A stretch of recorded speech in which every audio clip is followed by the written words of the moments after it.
Just get a new set of AirPods or AirPods Pro? Here's a list of 8 useful tips and tricks to help get you started. AirPods 3 or AirPods Pro 2 include Find My integration, so if lost or stolen, you can easily find them via the Find My app. This will be enabled by default, but taking things a step further is that you can actually go into the Find My app and turn on Notify When Left Behind so that you can get alerted right away if you've left your AirPods behind.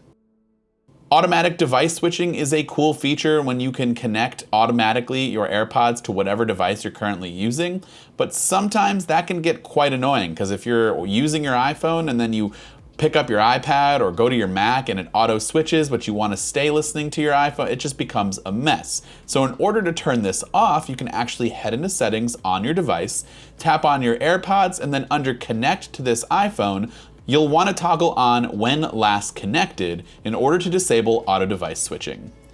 If you want Siri to announce your incoming notifications, including your messages, simply head into Settings, Notifications, Announce Notifications, and make sure you have both Announce Notifications and Headphones toggled on up here at the top. Then you can customize which apps you want to hear notifications from in the list here at the bottom.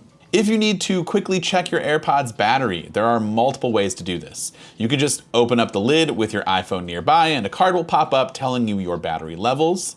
You can create a home screen battery widget that will tell you your levels, or you can ask Siri, "How's my AirPods battery?" If you have AirPods with a force sensor built into the stem, you can use that to control playback. And if you have the new AirPods Pro 2, you can actually control playback and adjust the volume by swiping up and down on the stem. The rest of the AirPods will feature a force sensor stem that will allow for you to single press for play pause, double press to skip forward, triple to go back, and you can press and hold to either activate Siri or swap between ANC or transparency modes for those who have AirPods Pro. Spatial audio is a feature that offers immersive 3-dimensional sound, and it is also able to follow the movement of the iPhone with supported audio and video. And you can turn this on by swiping down on Control Center, and then long press on the volume button. And if you have AirPods 3, Pros, or Max connected, you'll see a toggle for spatial audio. You can also preview what spatial audio would sound like by connecting your AirPods to your phone, selecting them in the Settings app, and then choosing the spatial audio option. For an even more personalized experience, you can tap on Personalized Spatial Audio in the AirPods section of the Settings app when your AirPods are connected. Your phone will use the TrueDepth camera to scan both of your ears for spatial audio that is customized to you.